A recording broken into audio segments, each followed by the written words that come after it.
Markout Mania.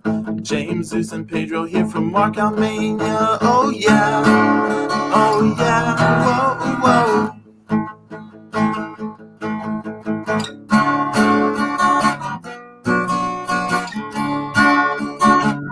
What can you do?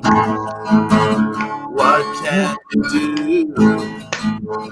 When it's mark out time and you're talking about hills, you'll mark out too. On Markout Mania.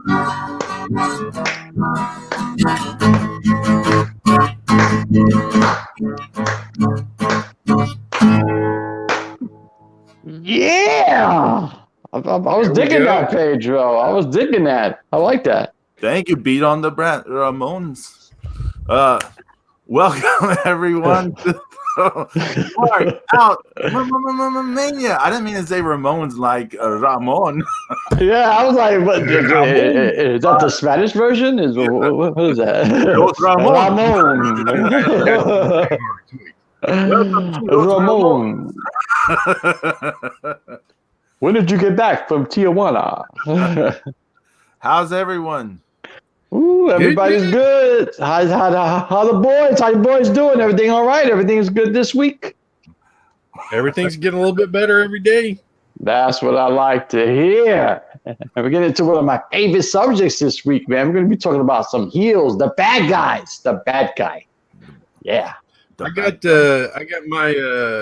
my one rock star of the day in my Caleb Conley can koozie. Oh wow! Okay. The only can koozie I own. It's Caleb Conley. Is it like the Rockstar energy drink? Is that what you're talking about? Yes. You know, I have literally, I'm not even lying, I've never had an energy drink ever in my life. No? I've never had a single one. It's a soda. I can't drink them. Yeah. It's a soda with extra, like B vitamins and. Yeah. It's like it's like enhanced water, but with sugar.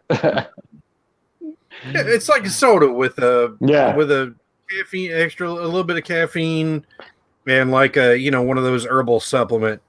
But I mean, keep in mind, I don't drink coffee, so I mean, it's just like one of those things. It's just like I just don't do that kind of stuff. But do you drink soda? No, I pretty much drink water exclusively, and then like on some occasions I'll drink tea.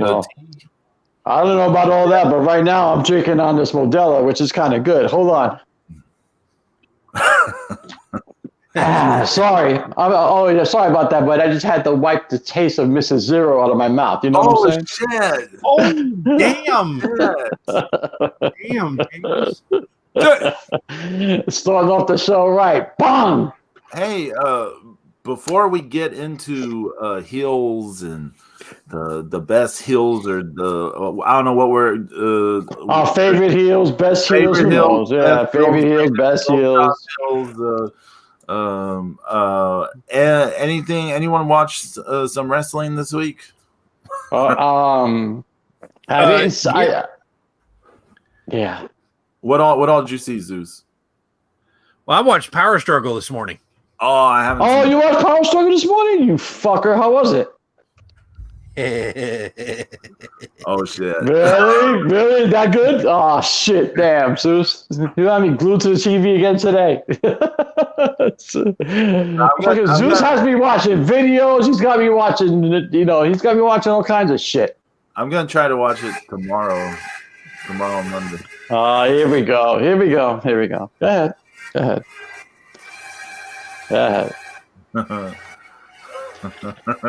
Ladies and gentlemen, Jay Shite. Did you see anything else this week, Zeus? Like current wrestling, not necessarily older wrestling, but no, I didn't. And here's the thing: part of me wants to watch SmackDown. Okay, but every time I've turned it on, it disappoints the shit out of me. Why am I not surprised?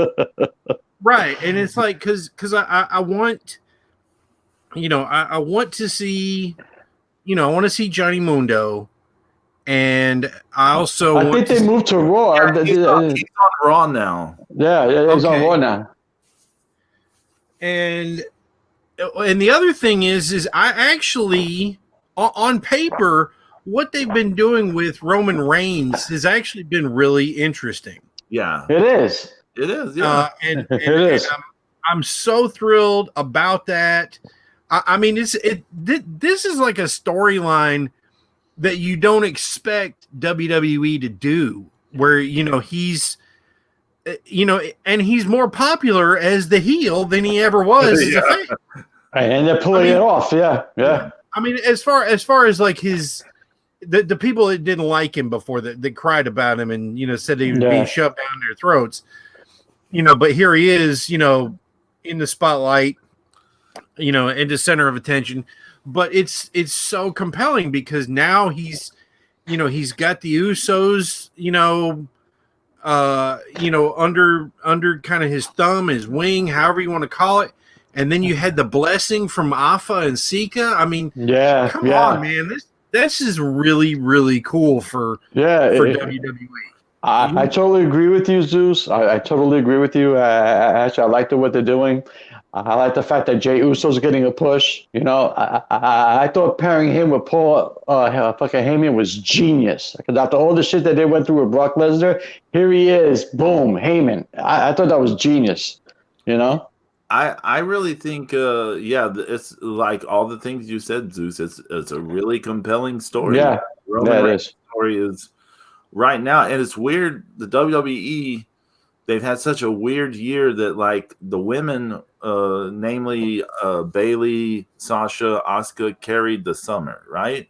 And to a lesser extent, Sonya Deville before unfortunate things sent her away. Yeah. They were like kind of carrying the interest in the main roster for me. Right.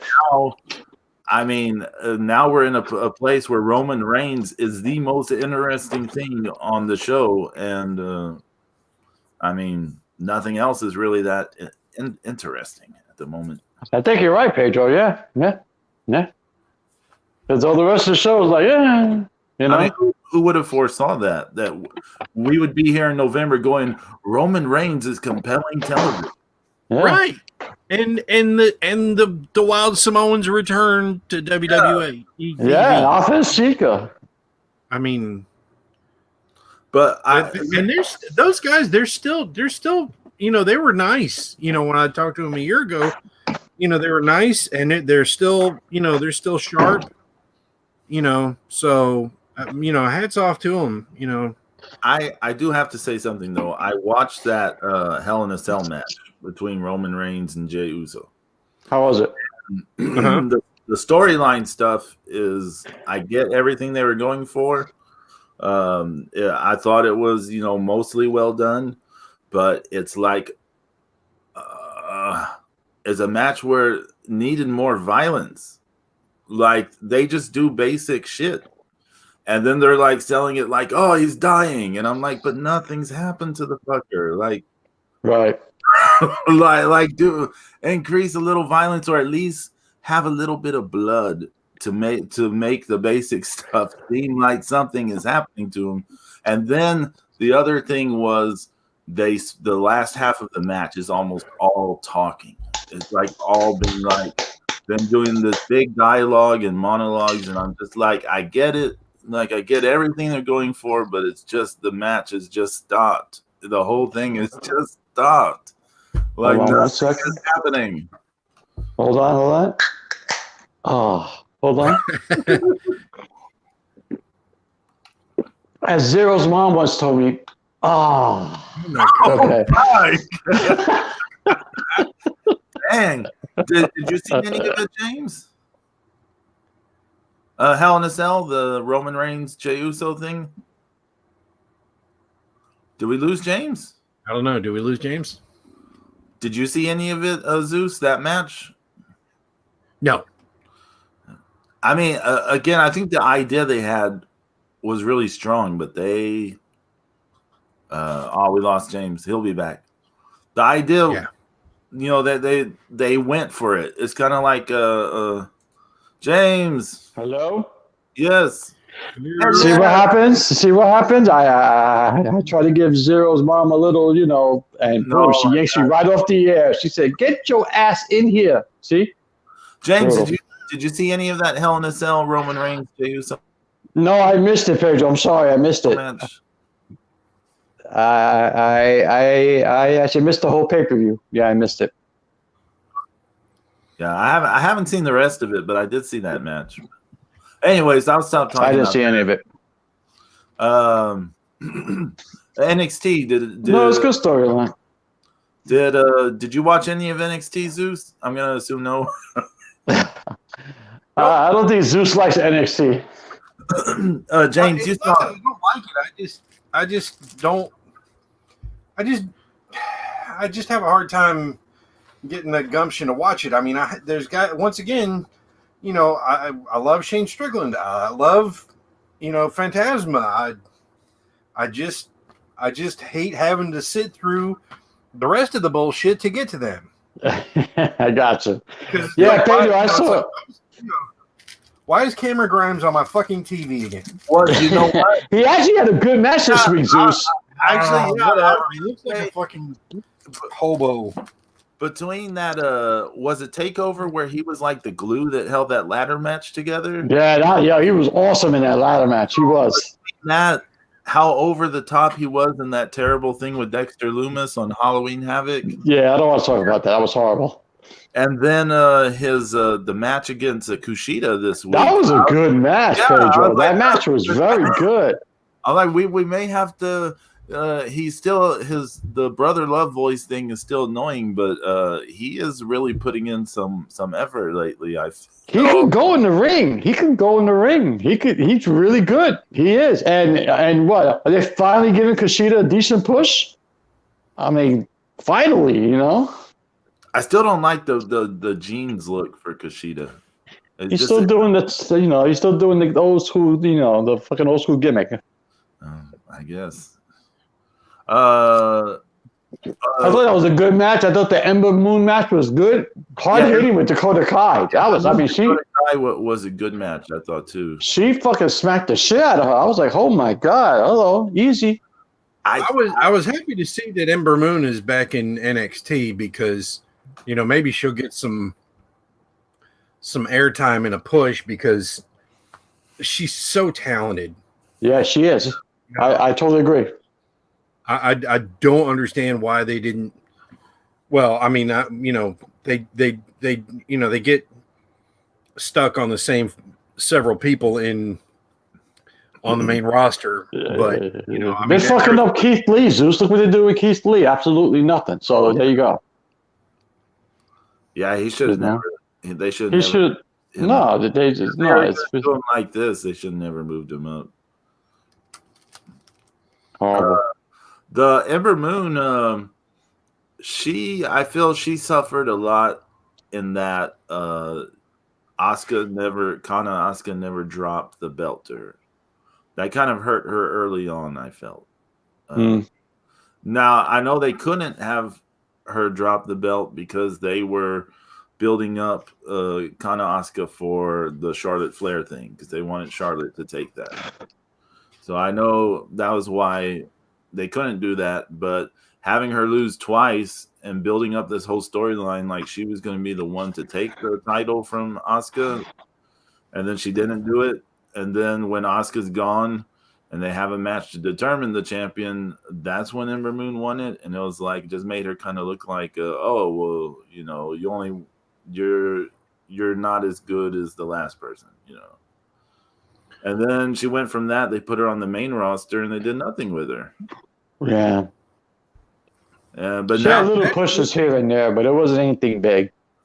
Her finisher, the first time I saw that shit, I was like, oh my god. Yeah, it's nice. It's nice. Corkscrew fucking stunner. Holy shit. Mm-hmm. Yeah. Mm-hmm. It's nice. She's very athletic, man. She's very athletic. Yeah, but let's have Carmella on the main roster go after Sasha because that's that's a great. That's money. It's money. Yeah, okay. She's such a great technician and all. Carmella is not great in the ring, but there is that stretch where she and what was the name of that dude? I don't like that guy, the James whatever, Ellsworth or whatever was that? Yeah. That nobody likes James Ellsworth. Yeah, that creepy. No, we won't go into why he's a creepy. No, no one likes him. Right. But when they have that little hill thing going, character-wise, she improved a ton, I thought. Well, she's got a lot of charisma. Yeah. And she has a good character, even with the shit with R-Truth she was doing. Right. But like the in-ring work is subpar, But people have been kind of abusing her online, to be honest. Well, just go play with Corey Graves' balls and leave everybody alone. Is almost abuse, but yeah, she gets a lot of abuse online. Brutal. It's sad, But yeah, it comes with wrestling, I think, for all the wrestlers. But you know what? I thought Toni Storm, Shotzi Blackheart was a good match until the finish. That was stupid. The thing at the end, I laughed a lot at this, James. Did you see it? Yeah, I was waiting for the Big Show to come on top of the fucking truck. I was like him and it was just no. So Shotzi and Toni Storm are having this match. They're having a pretty good match, I thought. It was decent. And then Candice LeRae shows up on the video screen. She's like, "Oh, your tank is here by itself outside. Oh no!" And then she gets in the truck and she runs it over. But the hilarious thing was there's like 20 or 30 seconds. The thing is just being dragged by the truck. It's not being. Yeah, it's a big 4x4, and it's like a Ford 250, F-250, supersize. And the tank gets stuck underneath the wheel, and it keeps rolling and rolling and rolling and rolling. And it took like big 30 seconds for it to run it over. Before it just breaks apart. Yeah. And I'm like, yo, drive the car. What's wrong with you, man? We're going to crush it. Go ahead. Yeah. Go ahead and crush it. Go ahead. We're waiting. Forever for the thing to break apart. It's just being dragged forever. And like the whole time, Shotzi Blackheart's like, ah! Yeah, no, and she's losing her shit. I was like, oh my God. Like overkill. Her family is being murdered in front. Yeah, exactly, Pedro, exactly. She's totally losing her shit. It's like, no! It was like that Darth Vader, no! I was like, what are you doing? No. Toni Storm is kind of doing a slightly heelish thing, wouldn't you say, James? So a little bit, yeah. She came back, and then she is breaking that to like comfort Shotzi because Shotzi. Yeah, so I don't know if she broke character or it's just like a new. I don't know what she was doing there. Yeah, she's that over the top emotional, like grief stricken about this tank being destroyed, and you're like, what? And then here comes Toni Storm, right? Exactly. Like, oh, it's okay. And she's like, what? No, stop. I did not like the main event. I just couldn't get into it. It wasn't bad. I've seen we've seen Tommaso Ciampa have way better matches. He had a way better match with that guy too a year or two ago. Yeah, he had a way better match with Velveteen Dream before. I'm not into Dream anymore. I don't know why. It's just not. He's not doing it for me anymore. He's not. I mean, I think we all know why. But yeah. Yeah. Hey, shout out to YYH in the chat room. Y2H2, what's going on? The Shaw Brothers Academy professor. Wow. Yep. Y2H2. Professor Y2. Thank you. Yes. You saw NXT UK, right, James? Yes, I did. That A-Kid No Mondor match was awesome, bro. Awesome. That was a pretty good match. That was good, man. That was really good. Mondor was awesome. Not for nothing. He excels as a heel. He's excellent as a heel. It's fits our topic today. Hey, Yeah, he's really good. He's found his niche. You know what I'm saying? He found his niche. There's that part they were outside the ring, and he's like telling a kid, like, say goodbye to the trophy, adios trophy. Yeah, he's really good, man. He's good, and the fact that he can go inside the ring, it's gold right there. It's gold. It's gold. And A-Kid is a star. A-Kid is awesome. Yeah, so. A-Kid, he's been impressing me for a long time. So yeah, yeah, he's really good. This chance, I can't believe he's in the final. I thought, because I'm thinking about the other side of the bracket. I'm just it's A-Kid and what's his name? Oh shit, I forgot. They haven't had they haven't had the other semifinal yet. So. No, I know, but it's what's his name? Trent Seven or there you go. I suspect it will be Trent Seven in the final. Yeah, he has to face Dave Mastiff in the other semi. Yeah, and then brand new tag team belts were revealed. Those belts look nice. Yeah, which Coffee brother came back? Joe Coffee? Yeah. Joe Coffee, yeah. Joe Coffee came back. Gallus, they beat I can't remember that dude who looks like a skinny Sheamus. Yeah, I don't like him. Yeah, he looks too his look is too similar to Sheamus. I don't like him. They need to tell him something. Like, I think they need to push that tag team though, because they look like they can be good heels. You know what I'm saying? Pretty Deadly. Yeah. Yeah, they're such pretty boy. People, yeah. Oh, Pedro, how about that shit with Piper Niven? That shit was pretty good. Yeah, first off, Jenny versus Aaliyah James. I thought that was a good competitive squash thing, and Jenny was like so mean, so vicious towards Aaliyah James. And then she calls out Piper Niven. Piper Niven comes out, and then they're about to get into it. And then Kaylee Ray goes out there to start shit and throws that chair in the ring. And then Piper Niven just loses her shit and destroys Jenny, and then like nearly destroys Kaylee Ray backstage. They need to book her like Nia Jax, because she's a big girl, so she could throw her weight around and just fuck everybody up, you know? Just like kick everybody's ass. She is much better than Nia Jax. Oh, yeah, of course. No. Yeah, of course. Way better than Nia Jax, yeah. Either, so. Yeah. Hey, Zeus. Zeus, have you ever watched NXT UK or no? No. I think. Have you seen the Walter Dragunov match, Zeus? You got to watch that match. Trust me. You guys keep trust me. Yes. I've been hyping it to everyone. It's weird. I have some friends. I've been hyping the match to them. None of them paid attention to me. Then some other friends that we knew went like, everyone needs to see this. And then everyone suddenly was like, oh, I got to see this match. And I was like, I've been telling you fuckers. It's a really good match. Actually, I watched it again the other day, Pedro. I watched it again. Yeah, it's really good. James, you and I watched it live, and then I watched it that day, later that night or whatever, and we were freaking out about it.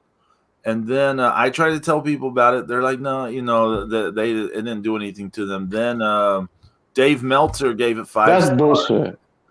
Dave Meltzer gave the match 5 stars. And then suddenly some people that were like, oh, let me check this out. Meltzer says it's 5 stars. Like, idiots. Oh, it's amazing. And then other people like, sheep, Pedro, sheep. It's sheep. They're all fucking sheep. Sheep. It's annoying. If you need someone to tell you it's a 5-star match, then you know what? Stop watching fucking wrestling. If you can't watch a fucking match and determine to yourself that that's an excellent match, then come on. Yeah, first off, it's not a 5-star match. It's not. It's an awesome match, but it's not a 5-star match. No. But anyways, Hills. Yeah, anything else? I can't think of anything. Oh, the Eddie Dennis promo. I thought his promo was good with Primate and Boar. I did not see this. Oh, okay. It's on the episode. I thought he had a pretty good promo. Okay. But anyways, so I can't think of anything else going on because I didn't watch the Unmentionable show. I don't know anything about that. I don't want to talk about that.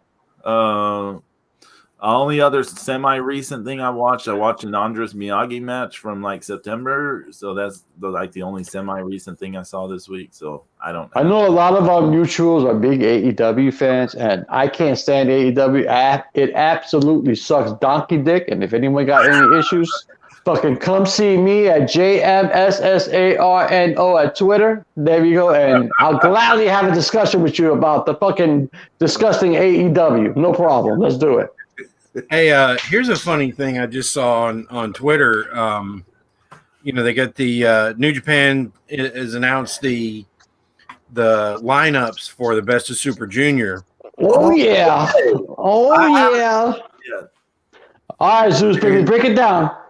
Well, here's the thing, is that it's a quoted tweet from Jeff Cobb where he says, "I'm bummed I didn't make the cut this year.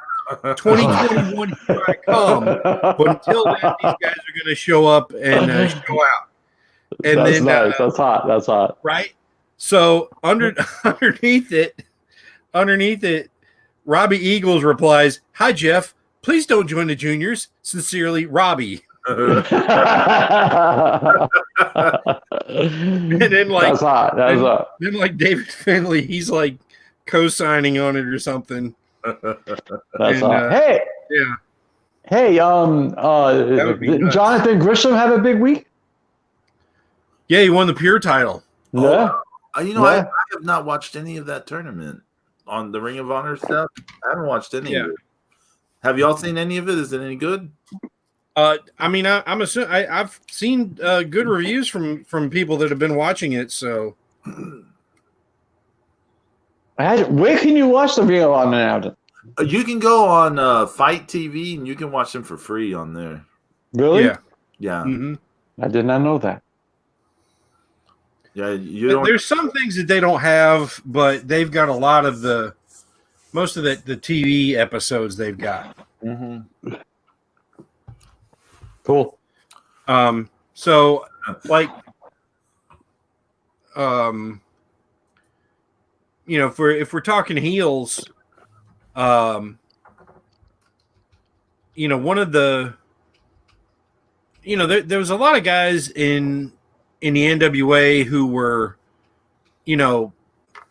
that switched sides, and some people, worked better for them as heels, Matt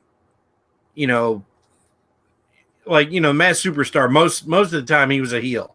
Yeah. And as a heel, he was really good. He was awesome. So I usually consider most of his career, as more of a heel. And I'll never forget the times where he'd be on, TBS and he'd be scouting his opponent. He would just sit there in the audience wearing, a Mass Superstar golf shirt or a suit and tie and his mask, and he would just sit there, not say a word, not react, not do anything, but just sit there and stare at his future opponent, wrestling some jobber or somebody, and he'd never interfere. He'd never interfere in the match, and it was just brilliant, kind of understated psychology, I thought, and but then in the ring, he's like tearing Mr. Wrestling and Mr. Wrestling 2's masks off, and that's right. It was a good job, he's easily the first heel I ever pulled for. Well, actually, I pulled for Ric Flair first because I thought but back when I started wrestling, if you ever thought bad guy, you always thought the guy who couldn't wrestle.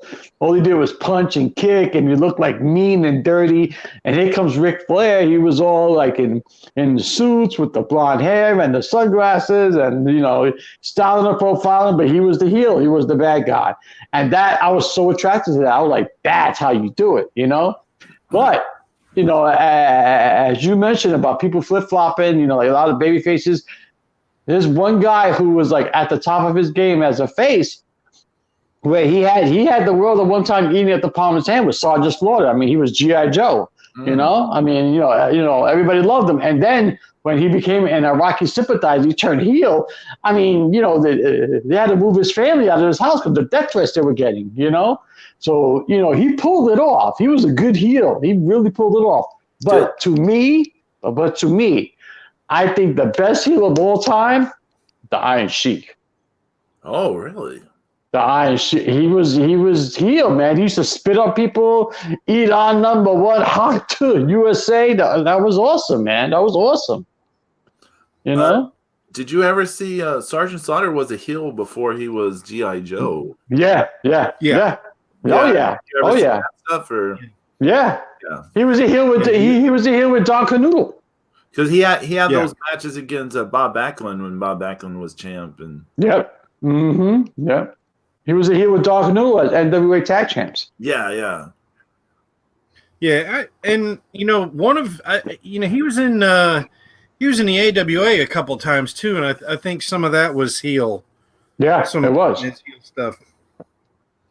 Iron Sheik, he had insane heat, especially big time heat. When he had that WWF title run, which was brief, I know, and then the feud with Sergeant Slaughter, that culminates in that amazing match in Madison Square Garden. So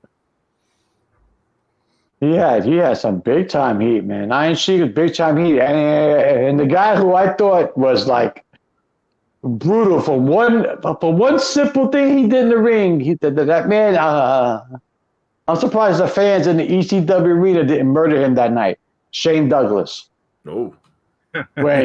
when he grabbed Pitbull Gary Wolf by his halo. Yeah. Holy shit. Yeah. Holy shit, man. That crowd went nuts. That is one of the most visceral crowd reactions you can see anywhere is that moment. Yeah. Also, Jerry Lawler showing up in ECW. Yes, Zeus. That was awesome. That was awesome. He said ECW must be made out of toilet paper because it's nothing but full of shit. There's nothing but shit in this ring. That was he killed it. That was awesome. It was awesome. And he had Fonzie and Sabu and Rob Van Dam with him, and that's when he came Tommy Dreamer in the balls, right? Yeah. I think that's when he burst one of his testicles open. Yeah. Mm-hmm. Yeah, that was big time heat, man. That was real heel right there. I mean, there's been guys who switched a million times, like the Big Show, and Orton.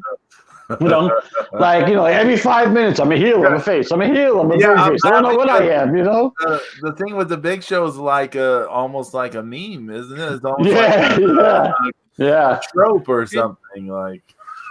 And I tell you, Big Show is probably one of the guys who, he just got booked so badly. Yeah, he did. He did. At one point, he was getting booked real bad. Yeah, I agree, Zeus. I agree. I mean, he's tapping out to the Crippler Crossface, and we're just like, no bullshit. It's like, you hate to see the inconsistencies because it's like, he was in the figure 4, from Ric Flair, and he grabbed Ric Flair by the throat and broke the damn hold, and then that's right. But if we're honest, the Big Show is someone who should have been so much bigger a deal than he ended up being. Absolutely. Well, a lot of it was his own doing too, because he was getting booked like that for a few reasons. Like he didn't want to lose weight, he was bitching and moaning. So all right, fine. So we'll book you like this, So and then you got his shit together, Yeah, but by that point it's too late. Yeah, I agree. I think the worst heel turn of all time has to be when fucking Eric Bischoff turned Goldberg heel, which was disgusting. It was stupid. It fucking lasted 5 minutes. What were you going to say, Zeus? I was just saying that, just the whole thing with the, with the big shows, it was kind of like how they ruined Strowman. Because the fans will not get behind anything that guy does anymore. No. Yeah, because what was it, 2018 or so? Do you like that Curry storyline that him and fucking Sheamus and for Keith Lee are in the 3 thing now that they're doing? Like, I don't understand it. That shit. Like nobody cares, right?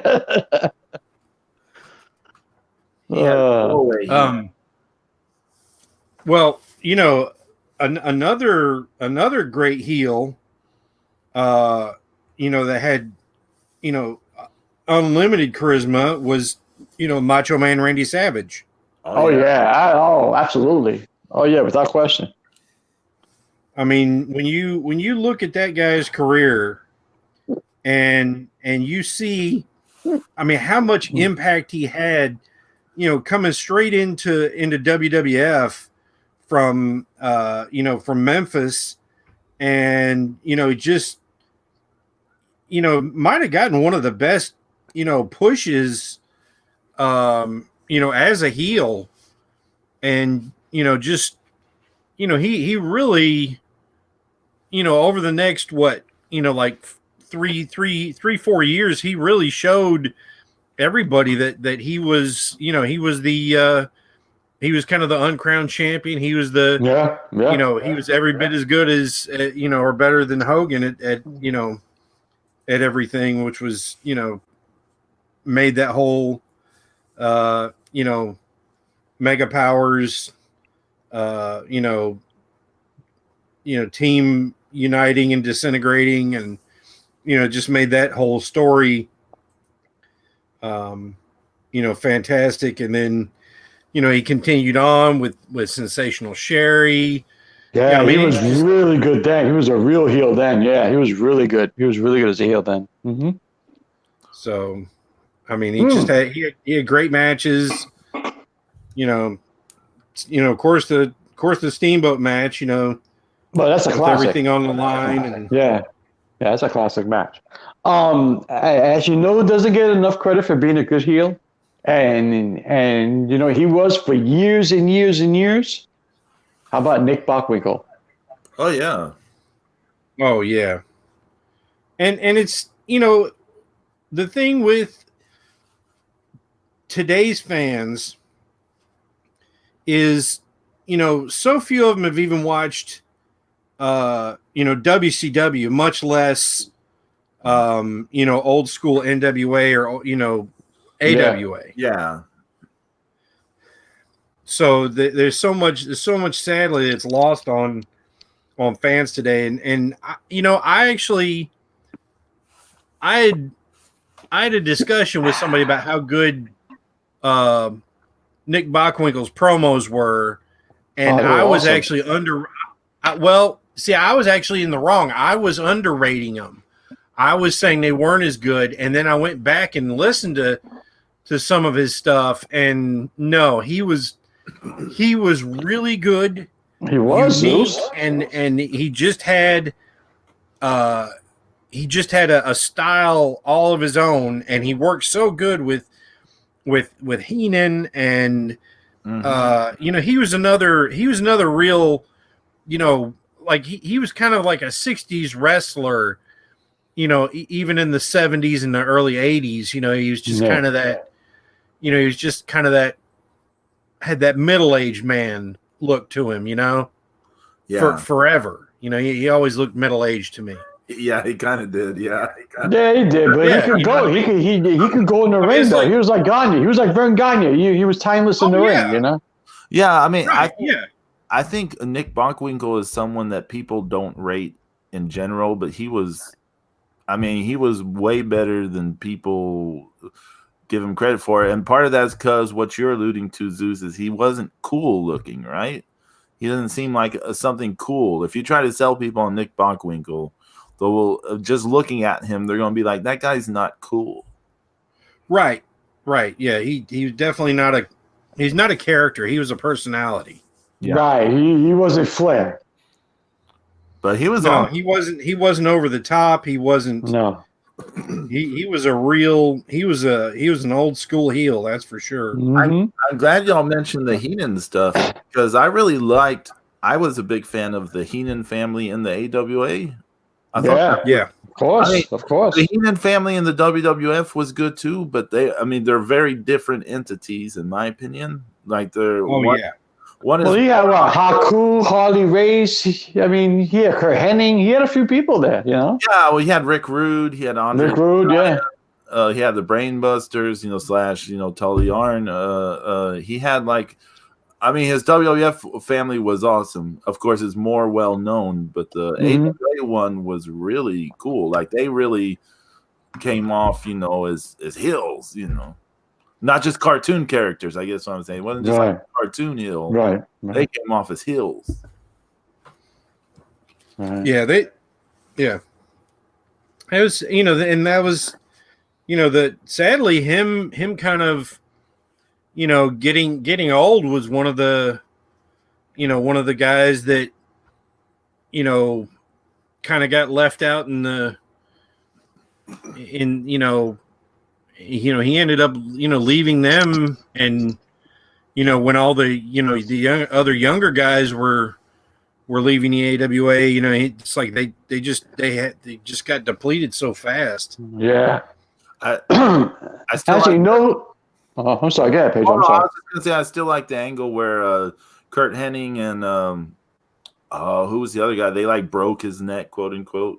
They broke Nick Bockwinkel's neck. Was it Larry? I remember that. Yeah. I remember that. Yeah. Bockwinkel's neck. Mm-hmm. I can't remember who that was with. I remember that. Yeah. Who are you gonna say, James? Go. Actually, who doesn't get enough love as a heel, but I thought he was very effective in both WWEF at the time and NWA. Ivan Koloff. Oh yeah. Yeah. I mean, he's the guy that brought down Bruno. Yeah. Yeah. That's right. Yeah. I thought he was a good heel. I thought Superstar Billy Graham was good, but everybody just loved him. He was like the anti-heel. He was the first anti-heel. He was a cool heel. He was the cool heel. He was the first of the kind like that. Everybody loved him. And how many people kind of lifted his shtick? Oh my God, Hogan, Steiner, et cetera, et cetera, et cetera. Yeah. But as Zeus did ever so swiftly in the Markout Mania graphic for this week, he put Jay Scheidt big front and center as a heel, and because Jay Scheidt, he's a great heel, but he gets a lot of his stuff from Larry Sabisco. Well, the stalling, but I mean... Yeah, he gets a lot of that stalling from Sabisco because, Sabisco was the master at the stalling. Jay Scheidt does it really good. He's good. He's a good heel. He really is. He's a good heel. All that shit he talks to Okada, I wanted to smack him. Yeah, it's good.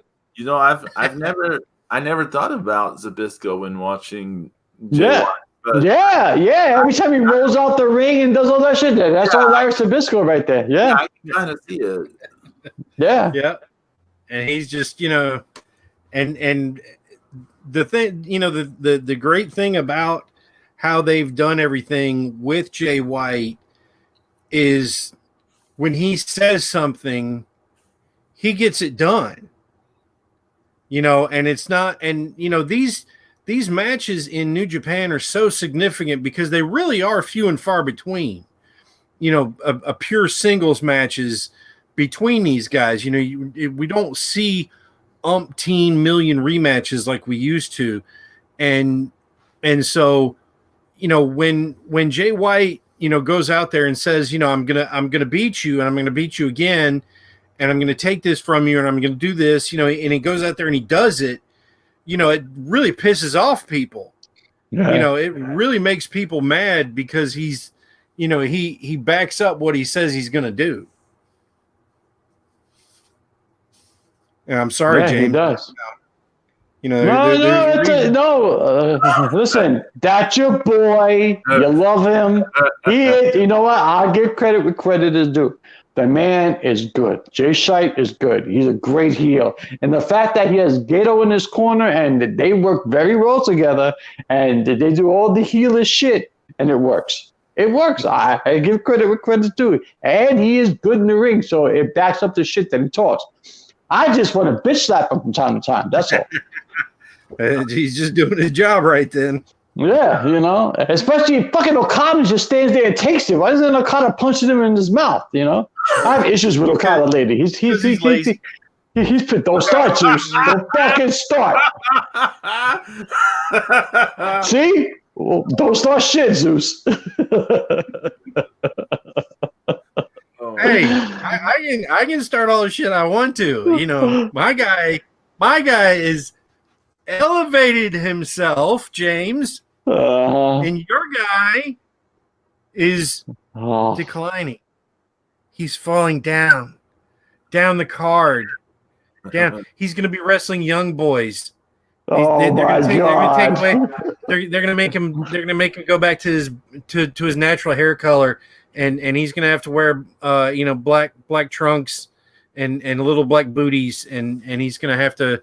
You know, he's going to have to graduate from the New Japan dojo all over again. Are you done talking shit? Asshole. Jesus. But you know what, Zeus? You're fucking right, man. He's been like, yo, I don't know what happened to Okada. Who did he piss off, you know? He pissed off somebody. He was on top of New Japan for most of the last 5 years. Yeah, he was. I know that. I know. He was. So I can't complain. I really can't complain. He was. I mean, you are a Yankee fan, and you're not happy with 30 fucking World Series. Sucked again this year. Oh, shut the fuck up. Zeus, to quote The Cure, it's never enough. It's never enough. That's right, Pedro. Never enough. I want Okada with another fucking IWGP title run. What the fuck? It's never enough. God damn it. Fuck Jay Shite. You know, oh my God. No, he's an excellent heel. He's a great heel. And you know what? He talks shit and he backs it up, man. He's good. You know? What are you going to say, Zeus? Fuck him. I was going to say, you know, he's going to Wrestle Kingdom. Yeah, here we go. He's got. Oh, I'm sorry. I can't help it, Pedro. You already know. Yeah, I know, but I have to tell James. I have to tell James. James, Jay White has a new piece of luggage. No, for real?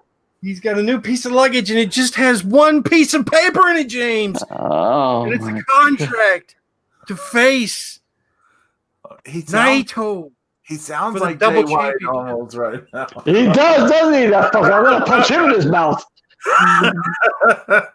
No, he didn't. He took that shit away from Kenta. Ibushi. Oh my God. He took it from Ibushi. He took the G1 contract win away from Ibushi. He took it from Ibushi? Yep. Motherfather. Oh, so James, my God. James. Shit. Go ahead, Zeus. Go ahead, bro. Revel in it. Go ahead. Yeah, breathe. With King Switch. Here we go. Yeah. Okay. God damn it. Fucking Zeus, man, I swear. Pedro, why are you allowing this shit to happen? I don't know what to say. I can't believe he fucking lifted it off of Bushi. What's the point of having a Bushi win? James. No, I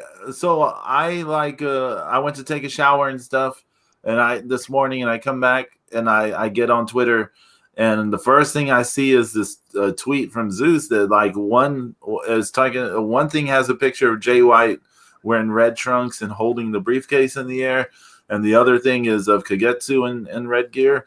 And I was like, damn it, he spoiled the thing. So like before the show, when we were getting on here, I was telling Zeus, you spoiled the thing. And he was like, oh no, that was from the night before. And so I was like, oh, okay. So, I was apologizing. Then he was like, well, but it is a spoiler. And I was like, what? So yeah, that's how I found out about fucking Zeus, man. Zeus is the heel. It's him. Zeus, you trying to heel on the show, you fucker. Look, I can't believe it. I can't believe they like that. I can't believe it. They took it off of Bushi. What did it do? Oh, it's never done this before. It had to happen at some point. It was like when but it has to happen with Jay Shite over Bushi. Like, what the fuck? It was like Tanahashi beating Omega for the title at Wrestle Kingdom. The G1 winner hadn't done that yet, right? Or in a long time. In a long time, yeah. It's been a while, yeah. So someone had to do it, and so with like this, someone had to break that thing. Someone had to win the contract. Oh my god! Yeah, it was 16 times. It had never happened. Yeah. All right, Zeus. So you happy now? You must be fucking. You must be having rainbows and fucking glitter in your house right now. Okay, you happy? You fuck. Okay. He just has switchblade. Heel. Yeah, I know, right? He got switchblade underwear now. Look at him. Yeah, he's got you so switched up here. Oh my God, Zeus! Jesus. I will say, this is a mark that he's a good heel. It's kind of like when we try to talk about when we try to talk about Taichi's good points, and James is like, I hate that fucker, and we're like, because he's doing his job. Do you think Gumby's a good heel? He's getting better all the time. Yeah, certainly. As that one match that he wrestled in the face, I couldn't get with that. I was like, wow, that was weird. It's weird. He's like naturally unlikable in a way, right? Yeah, you got that right. Nothing about him is naturally unlikable, especially when he opens his damn mouth. Yeah. And so he has that going for him, like from the get-go. So, and then like Zeus said, he's improving all the time. So. No, he is. I found some new love for Gumby. He's all right. He's all right in my book. I have forgiven him for not selling the Ishii. Yeah, but you can't do that ever again. You can never do that ever again. He has a good match with Yano on Power Struggle. Yeah. Oh, okay. Oh, yeah. They have a match for that KOPW thing, right? Yeah, with no turnbuckle pads. Oh, wow. Oh, okay. Oh my God. Okay.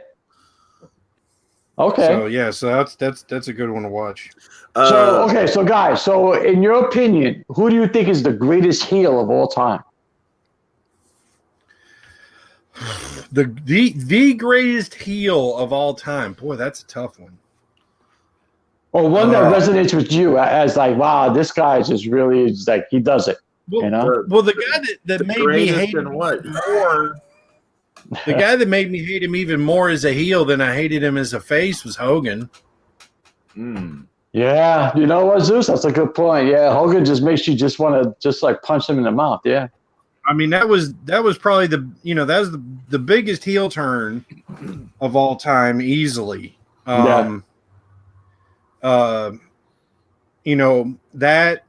That and probably like you were saying earlier about Slaughter, Yeah. I mean, those two guys were so hated. I mean, when Hogan turned on WCW and the fans were just throwing garbage in the ring. I mean, that was just so. It was visceral, yeah. He turned on Macho Man and Sting and everything. Yeah, it was the one time in my life I actually rooted for Hogan. I was like, yeah, get in the ring, Hogan, do that. And then he turns heel, I'm like, you bald bastard. Because to me, like, he when he was in WWF, he never changed his style or moves really from when he was a heel. he was still doing eye pokes, back rakes, throwing guys over the top rope. I mean, he's literally the reason.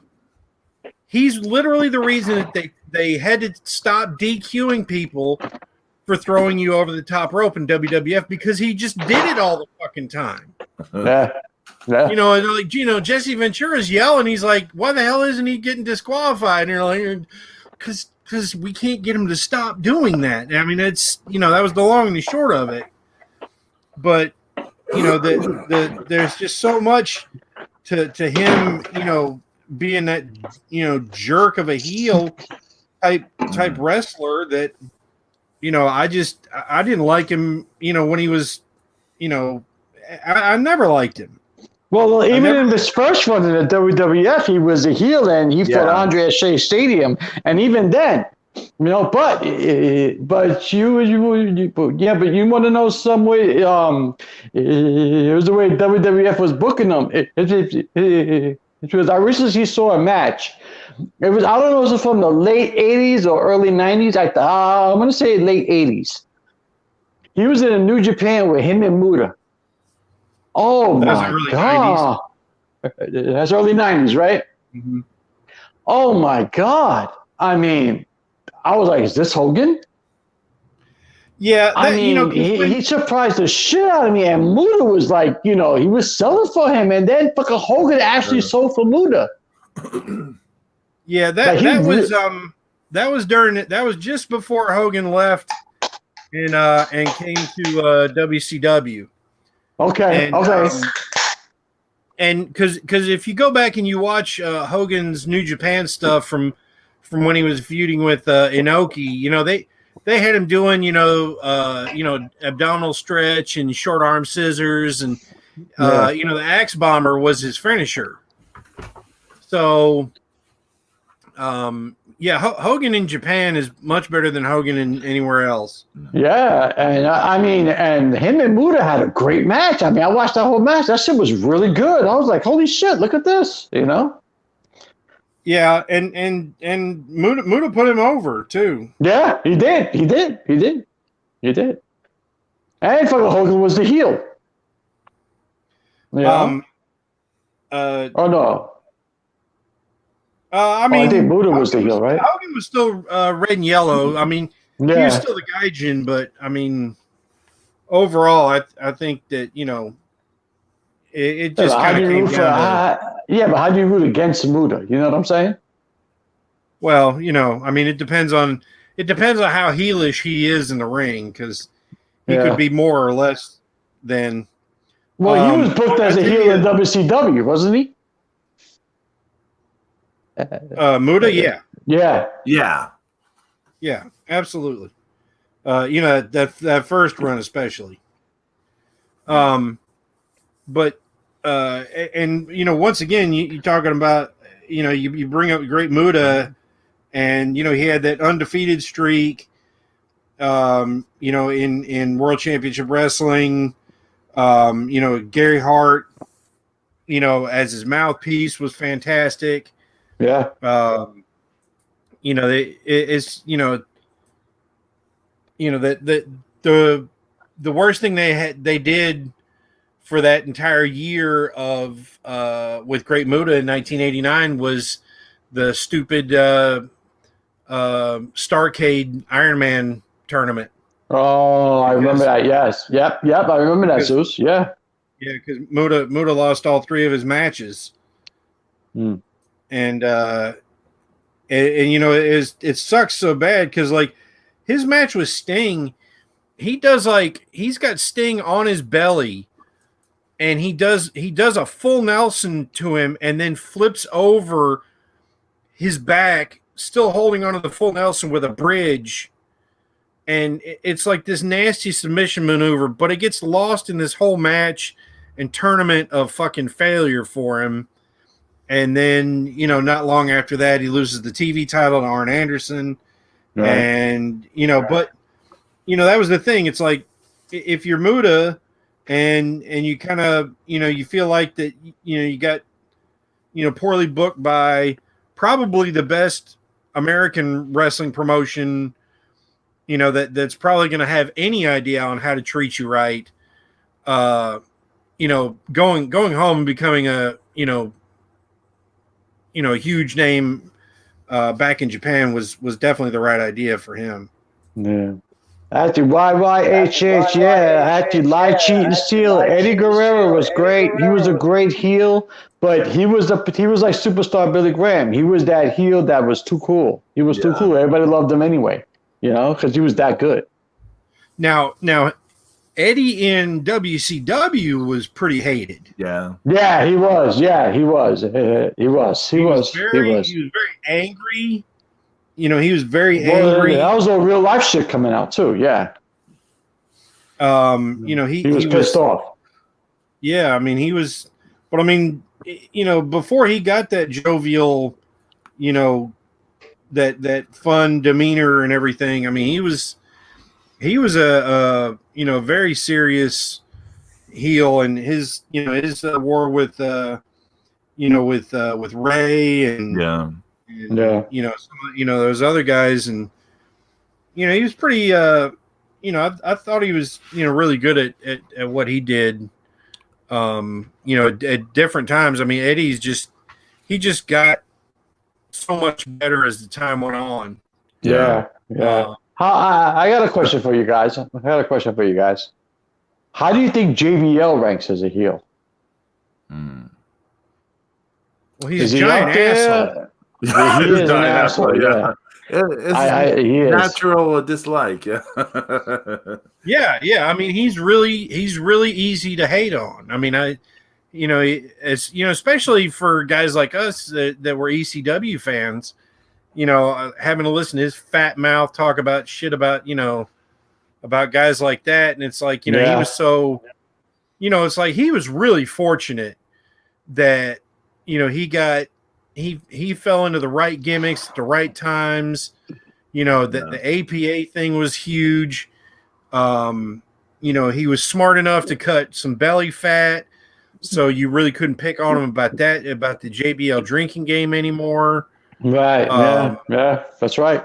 Because JBL drinking game used to be you take a drink every time he pulls his tights up over his belly. Yep. I remember that. He didn't have to write the Necronomicon shit on his fucking on his chest with Ron Simmons anymore, and wow, the Necronomicon. Wow, good job, Zeus. Right? Good job. Imagine someone moving the Ouija board thing over their chest, and their faces like open up into like Hellraiser. Double Y, double H. I don't care who's a face in AEW. I don't care who's a heel in AEW. AEW just absolutely sucks. So there you go. But here she was saying some other heels she saw as a kid. $1 Million Man, Mr. Perfect, Jerry Lawler, Razor Ramon, Big Show, Daniel Bryan, and that silly sock guy from Italy. What was it? Santino Marella, right? Santino Marella, yeah. That silly sock guy. He's another one that you like. He was too cool to hate. He was awesome, man. He was awesome. I wanted to go back to the Eddie Guerrero thing real fast. This is just an aside. When he had the thing going on with Chavo in WCW. Oh yeah. Yeah. Okay. So I saw a WCW house show. They came to Huntsville, Texas, like in during that time, like in early '98, and he had a match against Chris Jericho, and like both of them were heels, right? So they come out, and it's like both of them are heels, and like Chris Jericho's, he's like, oh yeah, we're good friends. This. But then Chris Jericho runs down Texas. He runs down, what a terrible state Texas is. And like Eddie Guerrero, of course, is from El Paso or whatever. And then Eddie Guerrero, like, he turns face for the night. He doesn't turn face, of course, but for the night. I'll show you can do that. Yeah, because he's like, you're not going to talk about Texas and stuff. And so, yeah, they had a match. He got to be the face, even though he had that program going on in Chavo at the time, which was weird. I think like the week before that thing, it was one of the times him and Jericho were like tagging against Chavo and Ultimo Guerrero or something like that. Not Ultimo Guerrero, screw me, Ultimo Dragon on WCW. Do y'all remember those matches? Yeah. Yeah, vaguely, yeah. Actually, a few of them hit TV. Didn't they hit TV? Yeah. Because I remember, like, Jericho and Eddie Guerrero would, like, run to each other on their knees and, like, hug each other. Yeah. That was, I think in the one of the Jericho DVDs, he talks about that time where that time in his career where, it's like, WCW didn't know what the fuck to do with him. So they were kind of like, they were kind of, doing all those annex and things on their own, just to try to get themselves, over and hated and all that stuff, just like, damn it, if you guys can't think of something good for us, we're gonna come up with something ourselves. So that Jericho cruiserweight run in WCW in '98 was excellent. He was a good heel at that point, popular. Yeah. Oh yeah, like taking. But again, he's the heel that you want to see. He's a cool heel. Yeah. The feud with him and Dean Malenko was good television. I've always liked Dean Malenko. He was so good. Yeah, he was so good though. He was really good in ECW. Really good. Oh yeah. I mean, him and Eddie put on classic matches, man. Mm-hmm. I tell you, here's another, because of just the way that their careers exploded. Fucking Ibushi. I'm sorry. Go ahead.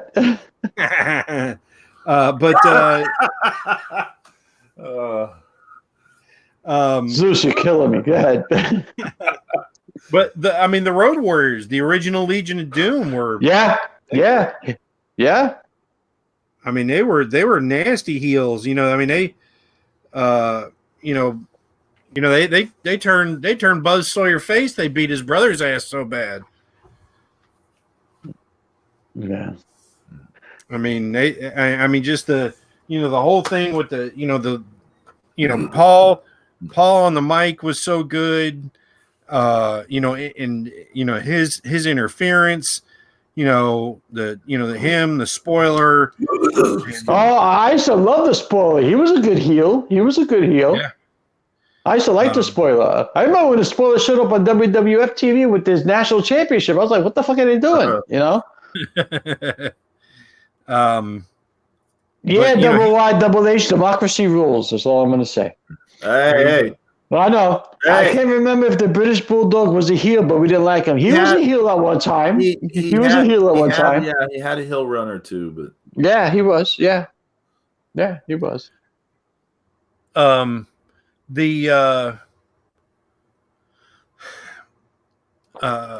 course, we're talking heels, you got to mention the four horsemen. Well, that's the standard. They broke the mold, Zeus. They made a mold. I mean, hell,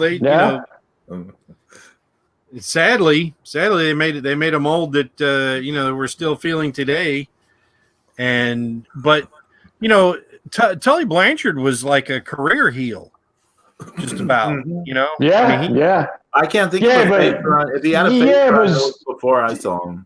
Yeah, but guys, he pulled it off with Baby Doll. That was classic stuff, man. He really did it right with Baby Doll. Yeah, and even before Baby Doll, when he was teaming with Wahoo, he got Wahoo to be. Oh, that's old school. Yeah, I remember that, Zeus. Yeah. They just, Tully did a great job of pissing off everybody in the Mid-Atlantic area. He was just fantastic at it.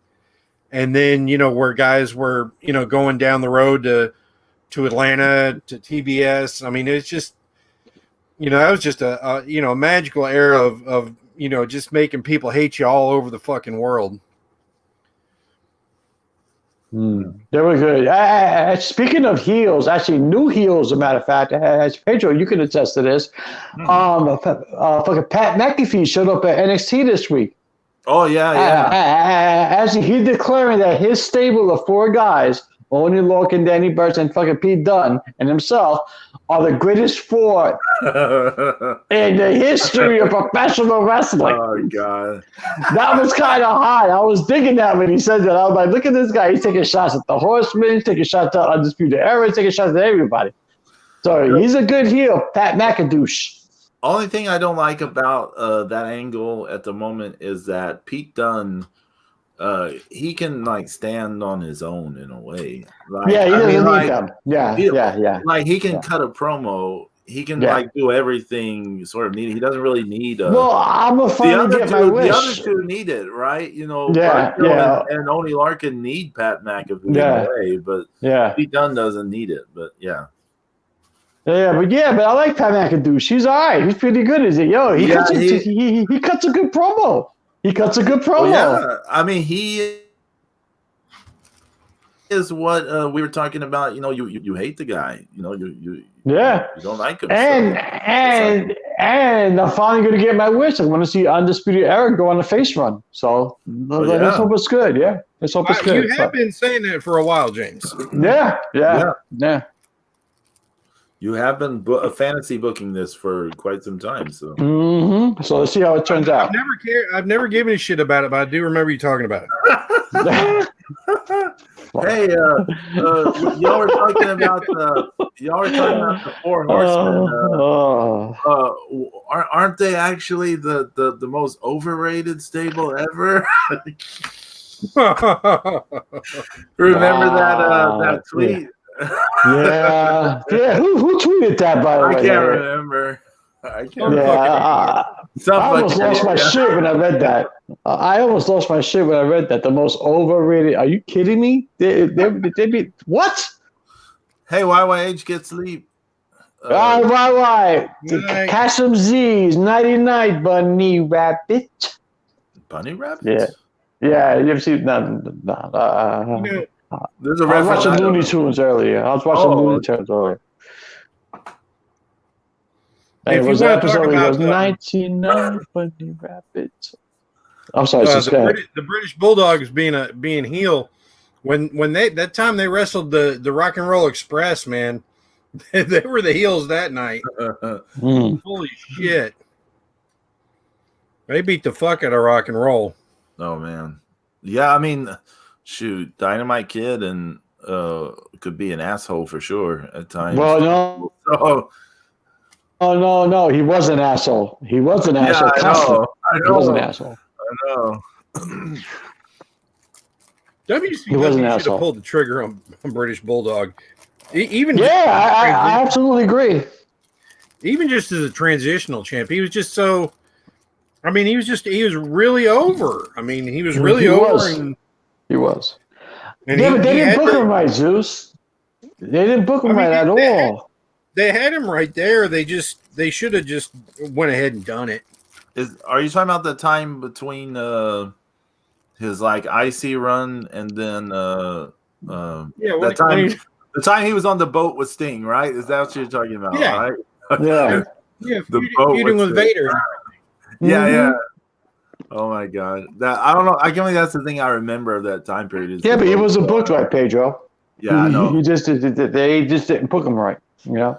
Well, you know, I would have pulled the trigger, like Zeus said. I would have pulled the trigger. Yeah, absolutely.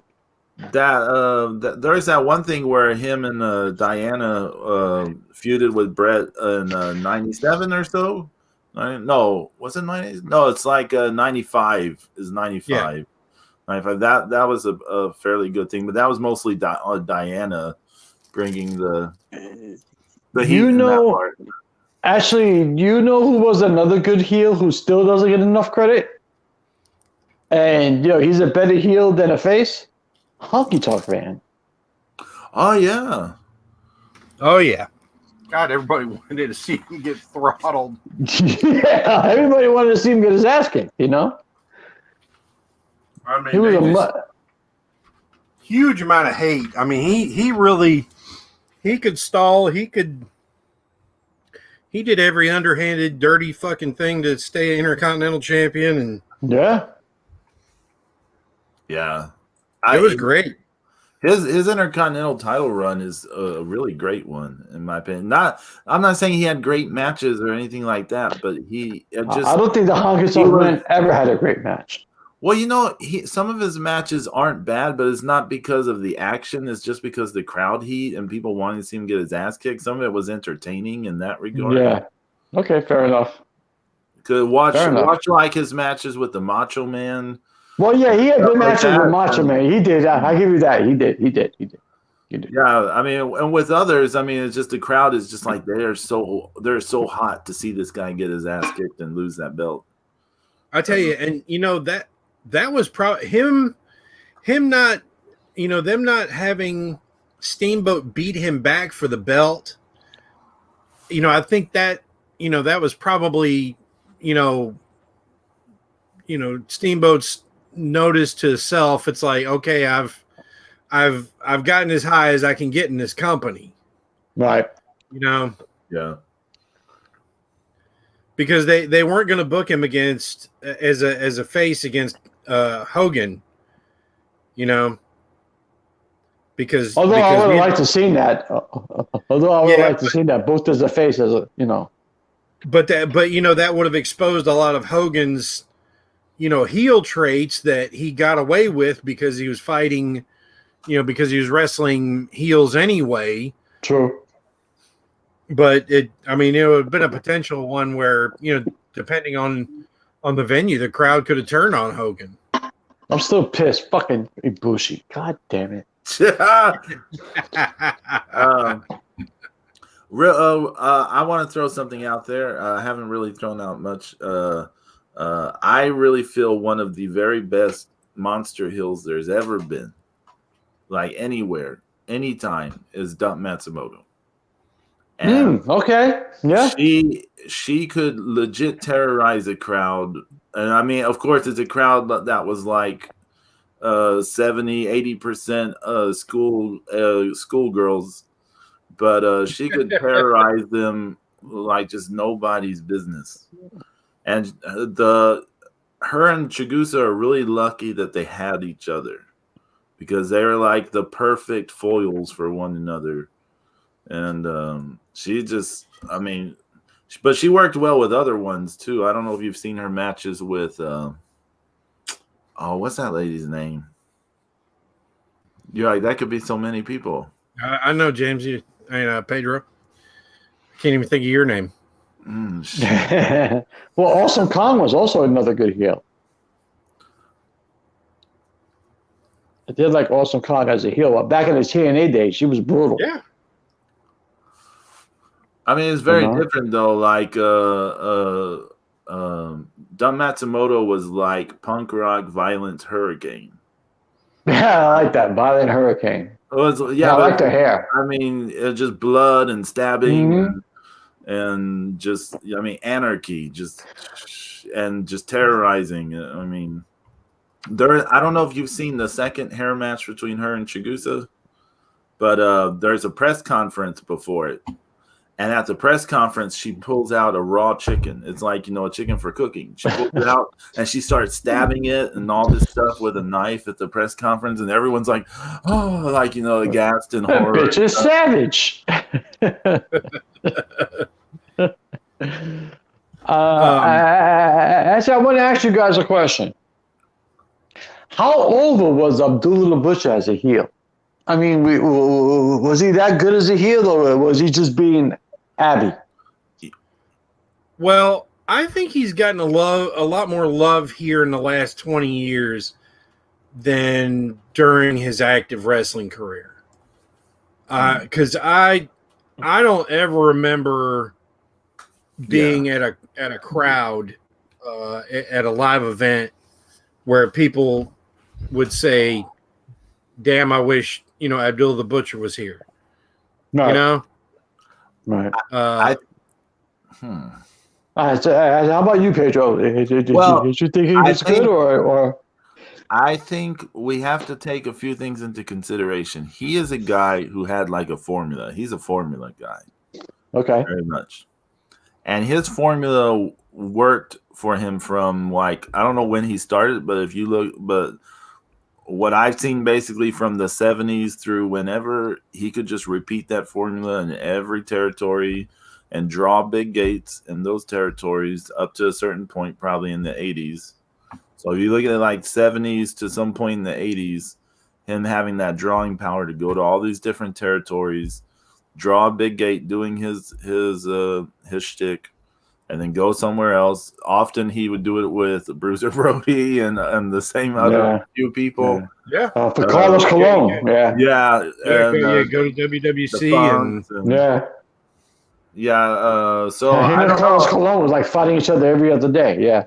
In terms of being good, I don't know. In terms of being good business, like I mean, he was good business for his prime years. So I don't know, but I can't see him get beat. Yeah, but like his matches. But I don't think of him as a great all-time heel. I don't. He was scary to me as a kid, though. Like when I saw those pictures in the magazines with all those deep rivets in his head and the blood and all that. As I like when he stick the quarters in his forehead. Another thing about him was, the foreign objects were scary because they were so like you couldn't tell what the hell they were. Like he didn't have a knife, but he had he had everything taped up. Yeah. It's like, what is that? Is that a a roofing nail? Is that a is it a butter knife or and he would use different things, and sometimes he would get a really good sharpened pencil and stab people, and I mean he was a maniac, and I mean he definitely wasn't a cool heel. No, not at all. No, Austin was the cool heel. Yeah, Doom was really for starting out as a joke. Under the hoods, once they got Teddy Long as their manager, and then they went on their run, against the Steiners. And also, if you look back, a lot of people were like, "Oh, they cheated to beat the Steiners." No, they really didn't. It was an illegal double team move, but they didn't use a foreign object. They didn't have their feet on the ropes. They didn't have a handful of tights or anything. It was just they reversed a belly to belly off the top rope suplex and got the win, which was pretty unheard of at the time. I actually like Doom under the hood. Yeah, I actually like that. Well, everybody knew it was Ron Simmons. Everybody knew it was Ron Simmons. They were still good without the mask, but yeah, they were. But I liked them under the hood. I did. Well, and you're right, Zeus. And you're right, Zeus. With the whole thing with Teddy Long was right. Yeah, absolutely right. The thing about with me, because I was excuse me, I instantly recognized who they were. If they'd had more of a lucha libre look to them instead of just plain masks, and they'd had more, a more even an over the top, design to trunks, and then something to also, like a sleeveless shirt. Yeah. Something to kind of disguise their upper body, because each of them had a very recognizable look, and their masks didn't cover up very much of their face. I mean, the eye holes, the nose holes, and the mouth holes were all big. If they'd had more of a lucha kind of a look, I think that would have helped them as masked guys. But really, Ron Simmons and Butch Reed, they had that really dominant, heel run, and they had to run in with they had a little feud with the Horsemen for a couple of months, and and neither team turned, and neither team was really overly cheered. It was just like but they established themselves all as kind of a really hard hitting and really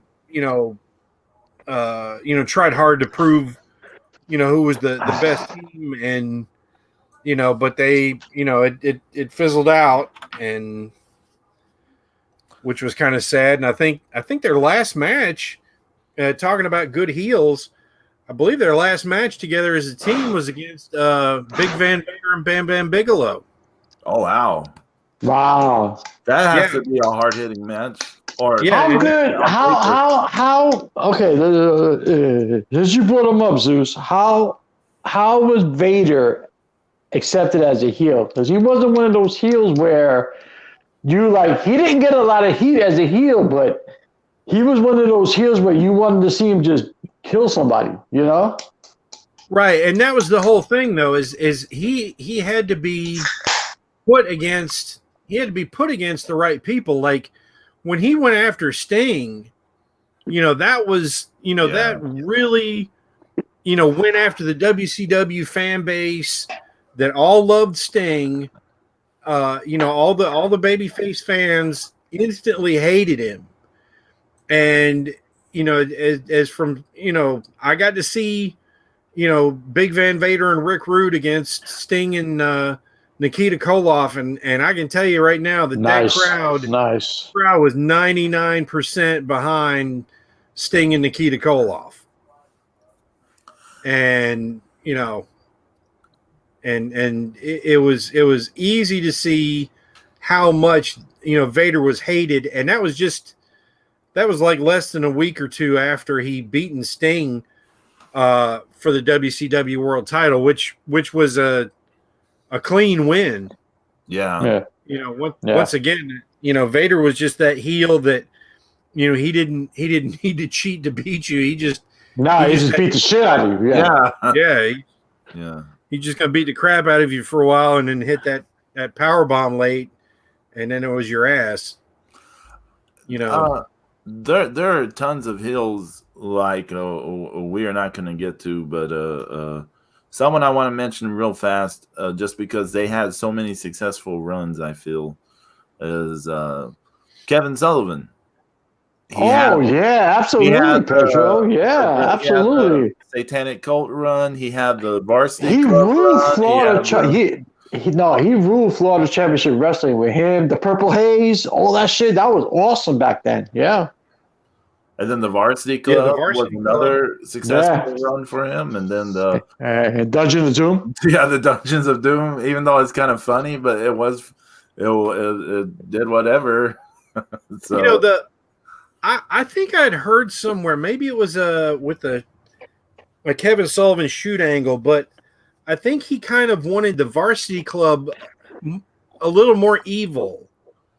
Where I think that where WCW wanted them more as just kind of, crazy jock, former college guys that Jim Ross can relate to. Yeah, kind of like preppy jocks in a way. Yeah. Right. And I think that Sullivan had said, and I'm not 100% sure on this, but I think he had said where he kind of wanted them to be a little bit more like a little bit kind of under his spell in the way, still presented similarly, but a little bit more, a little bit more evilish because, Rick Steiner was originally part of it. And, he definitely was a little, he was goofy back then.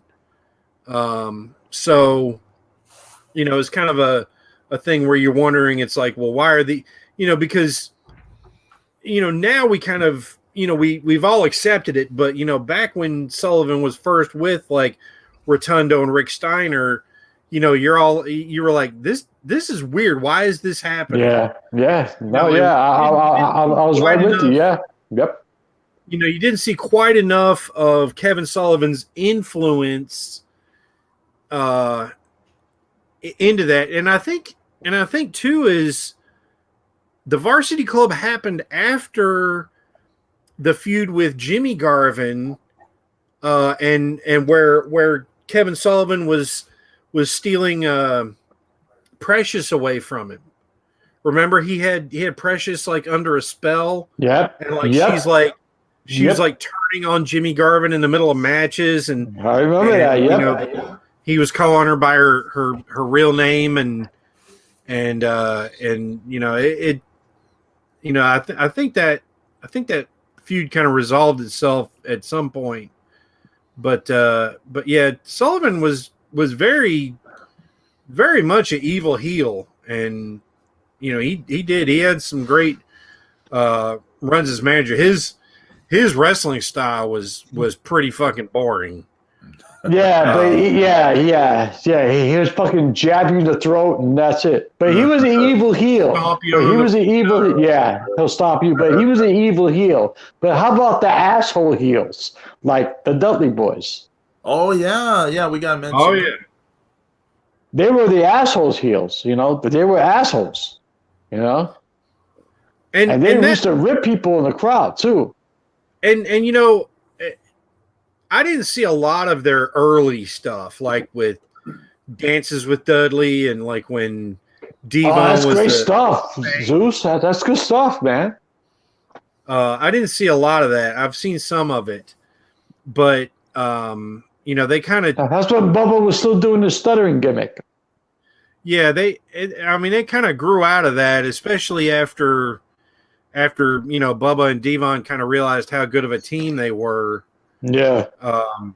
Because isn't that how almost every team started in ECW, is two guys feuding and then they start teaming up? Yeah. Look at Public Enemy. Yeah. Public Enemy, Axel and Ian Rotten. Axel and Neil. Yeah. Yeah. But yeah, they did. They would go right for your balls.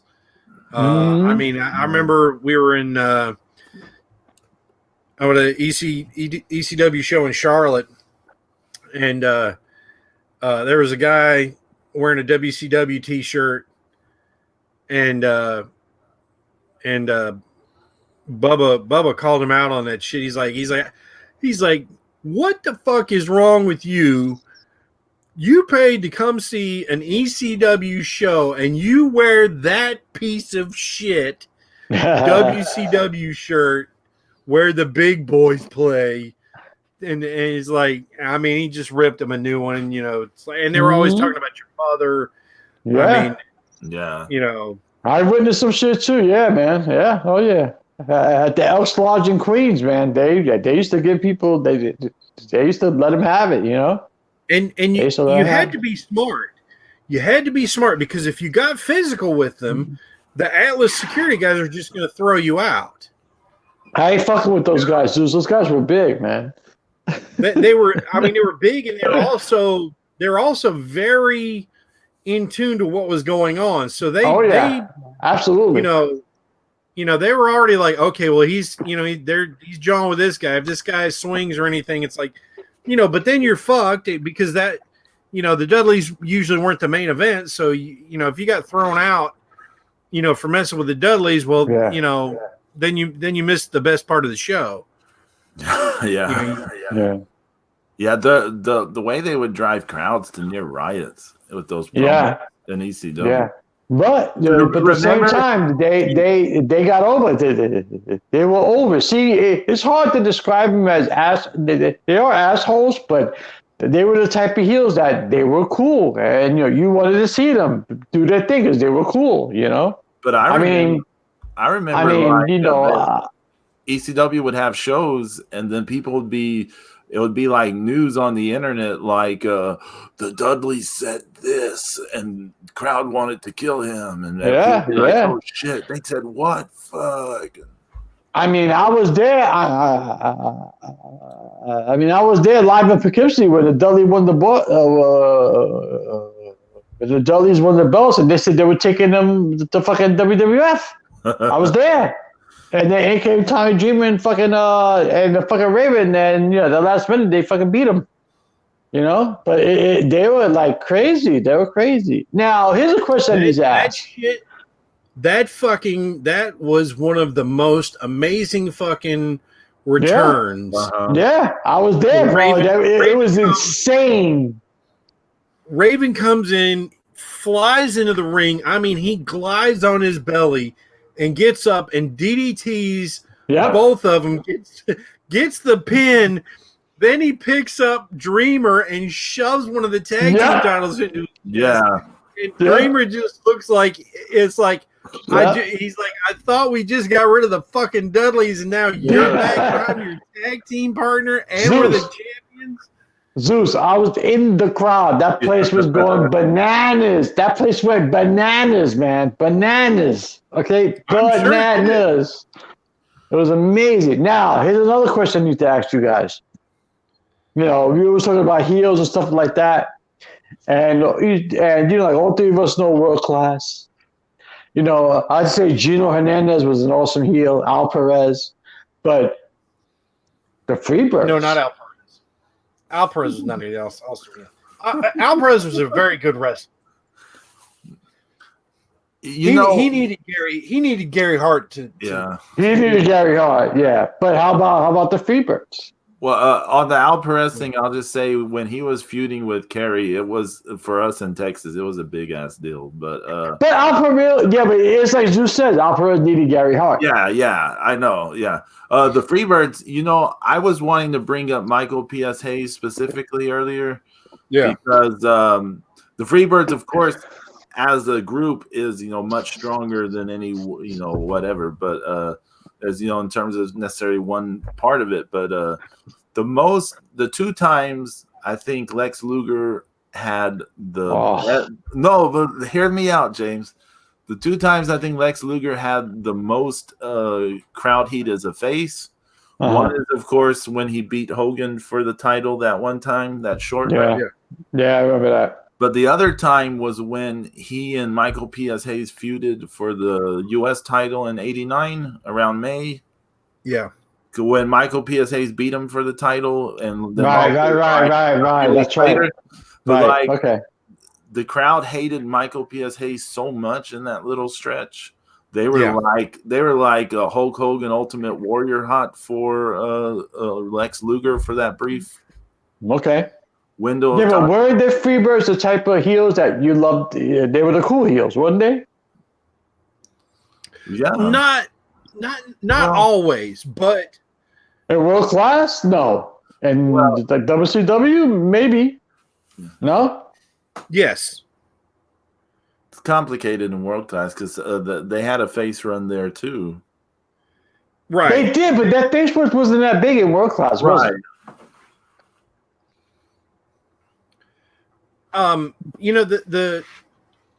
The thing about when the Freebirds wanted to be hated, they were. But if you put them against like an inferior team or just a team that's just too babyface, like they were cheered just as much as Pillman and Zink, just as much as the Southern Boys. For some of those feuds, right? If they were up against teams like that, they were highly cheered, and that was kind of like, some of that later, really late stuff with Garvin and Hayes. They put them in some of the dumbest ring gear to get them heat. Remember, they were like, they had like face paint makeup. Oh yeah, that's right. That's right. And they were wearing like sequin pants up to their damn titties. Yeah, you're right. They basically dressed them up as exoticos. Yeah, I mean, yeah, and it's like because it's like. I mean, you couldn't get them here. Holy shit! You had to do that to them because it's well, we're trying to get Z-Man over. Well, fuck Z-Man.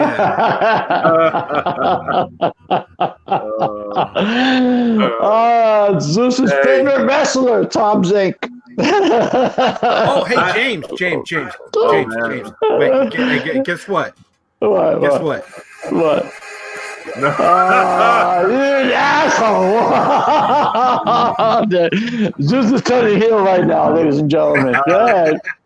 That's Tom shut. I don't mean to cut all this off, but yeah, we're gonna have to go. We can easily go on for hours about this stuff. This is good stuff, man. This is good stuff. Want to say real Fuck fast? Jay Shite, Zeus. Fuck Jay Shite. A programming note for the future. We will not be back next week. Yeah, we'll be back, God willing, on the 21st, right? Yeah. Yeah. My apologies for next week. Oh, don't be sorry about that. Anyone? We get to skip all birthday talk, so that's fine with me. What? Come on, Zeus. You never do that shit for your birthday. You always bitch about how they hate my birthday. Why do you hate your birthday? Why? I just don't care. It's just another fucking day. You should be happy that you're alive another fucking year, okay? I'm so this way you can fucking now you can blow Jay Shite for another year, okay? There you go. Anniversary of the day I crawled out of my mother's uterus. I don't need that celebrated. That sounds like a really rough childbirth. I'm saying, you know. I know. Every day. Every day. Like, doctor, why aren't you doing your thing? No, we're gonna let this one do it on its own. Do it, come on, kid, do it. That's what's red and curls up your leg. A homesick abortion. I feel. Oh shit! I feel like we're writing a horror comic now. Anyone got anything to plug? I'm inking the Cow Yao, the number 2 killer from. Damn, that shit looks hot, Zeus. Dude, that shit looks fucking hot. I can't wait till you finish that. Yeah, I've been working on that some more. So I got nothing to plug. I'm just trying to avoid some traveling horse. Well, other than that, I'm good. Holy shit! I hope everyone has a great weekend, a great week ahead, a week after that, and we'll see everyone on the 21st. Hey, Mrs. Zero. I got you, babe. It's all good. Adios. Thank you, YYHH, for hanging in the chat. Ah, here we go. Really?